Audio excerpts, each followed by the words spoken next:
Hello students, कैसे हैं आप। आज हम अपना लेसन 8 करेंगे पैथोलॉजी का, जिसमें हम क्रोनिक इन्फ्लेमेशन और ग्रैनुलोमा को समझेंगे। इससे पहले हमने एक्यूट इन्फ्लेमेशन को डिटेल में पढ़ा था। आज क्रोनिक पढ़ते हैं। इसकी डेफिनेशन देखते हैं। सबसे पहले, prolonged inflammation where tissue destruction, repair and active inflammation occur together. Hindi में समझे तो क्रोनिक का मतलब हो गया लंबी बीमारी जिसमें इंजरी और हीलिंग दोनों साथ साथ होती है। कॉजेज क्या होते हैं इनके? एक तो परसिस्टेंट इन्फेक्शन जैसे टीबी हो गई या लेप्रोसी हो गई, ऑटो इम्यून डिजीज आ गए हमारे, rheumatoid arthritis, prolong exposure to toxin, silica asbestos. कुछ लोग ऐसे होते हैं जो ऐसी फैक्ट्रीज में काम करते हैं जिनका ऐसे फॉरेन मटेरियल से इंट्रैक्शन बना रहता है, तो उनको भी क्रोनिक इन्फ्लेमेशन हो जाता है। ऑटो इम्यून डिजीज में तो आपको पता है कि वो तो कभी खत्म ही नहीं होंगे, क्योंकि हमारी बॉडी कंटिन्यूसली अपने सेल्स को ही नुकसान पहुंचा रही है। अच्छा, टीबी और लेप्रोसी के जो इन्फेक्शन होते हैं, दे आर वेरी स्ट्रॉन्ग, मतलब स्ट्रॉन्ग इन द सेंस कि वो खत्म भी नहीं होंगे और उनका ट्रीटमेंट भी बहुत स्लो होता है। तो टीबी का मिनिमम अगर आप ट्रीटमेंट देखेंगे कि अगर किसी को माइनर से माइनर भी प्रॉब्लम है तो भी 6-8 महीने चलता है, और अगर सीरियस प्रॉब्लम है तो टेक्स्ट बुक में ही 15 से 17 महीने, 18 महीने ऐसे वो चलता है। तो देख लीजिए कितना स्ट्रॉन्ग इनका इन्फेक्शन होगा। अच्छा, सेल्स क्या करते हैं क्रोनिक इन्फ्लेमेशन में? मैक्रोफेजेस हमारे मेन इफेक्टर सेल होते हैं, यानी सारा मोर्चा यही संभालते हैं। ये टिश्यू का डिस्ट्रक्शन और फाइब्रोसिस स्टार्ट करते हैं। लिम्फोसाइट्स आपने पढ़ा है, बी सेल, टी सेल, ये इम्यून रिस्पॉन्स के लिए रिस्पॉन्सिबल होते हैं। प्लाज्मा सेल्स एंटीबॉडी प्रोडक्शन कराते हैं। Fibroblast most important, collagen deposition and scar formation. देखिए, ऊपर के सेल्स की तो हर किसी को जानकारी होती है, फाइब्रोब्लास्ट का आपको याद रखना है कि कोलेजन डिपोजिशन और स्कार फॉर्मेशन के लिए इंपॉर्टेंट है। इसके लिए हमारा निमोनिक क्या है? मैक्रोफेज एक राजा की तरह होता है, लिम्फोसाइट कंट्रोलर होता है जो चीज़ों को कंट्रोल करता है, और फाइब्रोब्लास्ट स्कार बनाता है, स्कार टिश्यू। मॉर्फोलॉजिकल फीचर्स क्या है? सबसे पहले तो देखिए, इन्फ्लम इन्फिल्ट्रेशन होगा बाय मोनोन्यूक्लियर सेल्स, जिसमें मैक्रोफेजेस, लिम्फोसाइट, प्लाज्मा सेल्स कोई भी हो सकता है। उसके बाद टिश्यू डिस्ट्रक्शन होगा। टिश्यू डिस्ट्रक्शन कौन कर रहे हैं? इन्फ्लेमेटरी सेल, हमारे बॉडी की इम्यूनिटी सेल नहीं कर रहे हैं। फिर थर्ड होता है हमारा अटेम्प्टेड हीलिंग, एंजियोजेनेसिस या फाइब्रोसिस हमने पढ़ा था। ठीक है। तो माइक्रोस्कोप में आपको क्या दिखेगा? मोनोन्यूक्लियर सेल्स दिखेंगे, टिश्यू डैमेज दिखेगा और फाइब्रोसिस, तीनों चीजें दिखेंगी। Granuloma special type of chronic inflammation, very very important. इसकी ऊपर सवाल आता ही आता है, कोई ना कोई इस टाइप का सवाल जरूर आएगा, चाहे शॉर्ट आए चाहे एमसीक्यू आए। Granuloma is a collection of activated microphages, mainly epithelioid cells surrounded by lymphocytes, sometimes giant sales.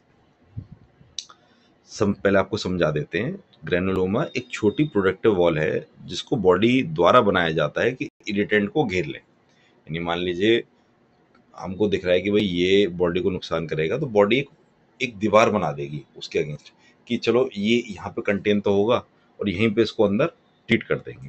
तो ये हमारा ग्रैनुलोमा हो गया। टाइप्स ऑफ ग्रैनुलोमा क्या है? Caseating granuloma, central necrosis seen in TB. देखिए, केसिएटिंग का मतलब सीधे सीधे होता है, इस टाइप की नेक्रोसिस में बॉडी चीज टाइप का, जैसे चीज होती है ना हमारी, गुई, स्पंजी, उस टाइप का स्ट्रक्चर बनाती है। मेनली ये ट्यूबरक्लोसिस के इन्फेक्शन में ही पाया जाता है, सीजिएटिंग ग्रैनुलोमा। फिर आगे हमारा नॉन सीजिएटिंग ग्रैनुलोमा, इसमें कोई नेक्रोसिस नहीं होती और ये सार्कोइडिसिस या क्रोन्स डिजीज में दिखाई देता है। फिर थर्ड है हमारा फॉरेन बॉडी ग्रैनुलोमा। ये इनर्ट मटेरियल जैसे सूचर हो गए, सिलिका हो गए, उसके अगेंस्ट है। मान लीजिए कोई चीज़ बॉडी में आ गई है जो फॉरेन है, तो बॉडी उससे भी अपना प्रिवेंशन करेगी। हालांकि सूचर तो तभी पेशेंट को लगाए जाते हैं जब उसकी इंजरी हो गई, तो उसको सिलाई हो रही है या कोई इम्प्लांट डाला जा रहा है, तो फिर भी बॉडी उसके अगेंस्ट पे अपनी प्रोटेक्शन रखती है। तो आपको क्या रखना है? टीबी सीजिएटिंग होता है, सार्कोइडिसिस डिजीज में नॉन सीजिएटिंग ग्रैनुलोमा होता है।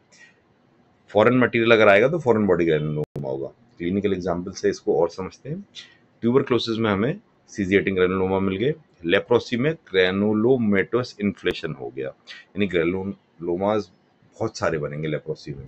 सार्कोइडिसिस में नॉन सीजिएटिंग ग्रैनुलोमा होगा, यानी बेसिकली नेक्रोसिस नहीं हो रहा है, सेल डेथ नहीं हो रही है, एक टाइप का इन्फ्लेमेशन बना जा रहा है। क्रोन्स डिजीज में ग्रैनुलोमस बॉल इन्फेक्शन होता है। ठीक है। अब एग्जाम कुकीज देख लेते हैं हम अपने। क्रोनिक इन्फ्लेमेशन में लॉन्ग स्टैंडिंग और मैक्रोफेज डोमिनेंट होता है वो। ग्रैनुलोमा एपिथेलॉइड मैक्रोफेजेस होते हैं, plus lymphocytes plus giant cells. तीनों चीजें आपकी आएंगी ग्रैनुलोमा में, यानी मैक्रोफेजेस भी हैं, लिम्फोसाइट्स भी हैं, जाइंट सेल भी हैं। सीजिएटिंग ग्रेनुलोमा हमको टीबी में मिलेगा और नॉन सीजिएटिंग सार्कोइडोसिस में मिलेगा।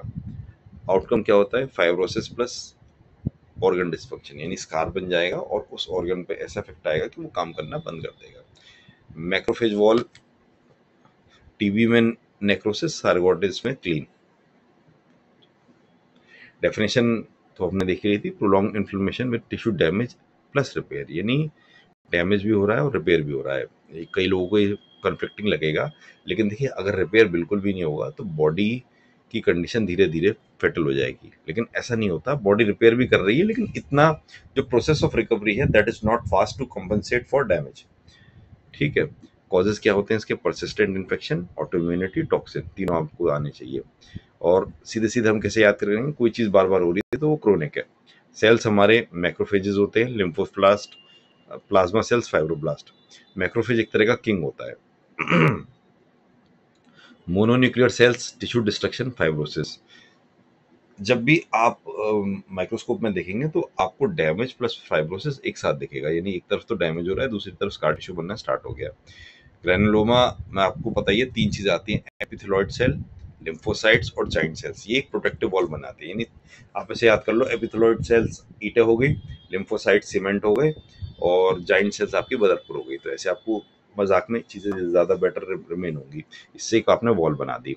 टाइप्स आपने देख लिए, सीजिएटिंग टीबी में, नॉन सीजिएटिंग सार्कोइड में और फॉरेन बॉडी, 3 तरीके के ही होते हैं। और अगर आपको डिजीज का नाम पूछा जाए तो ट्यूबरक्लोसिस, लेप्रोसिस, सार्कोइडोसिस और क्रोन्स डिजीज। एंड रिजल्ट क्या होता है? Scar tissue plus loss of function हो जाता है जनरली। तो ये चैप्टर भी हमारा खत्म हो गया। मिलते हैं नेक्स्ट चैप्टर में। Thank you.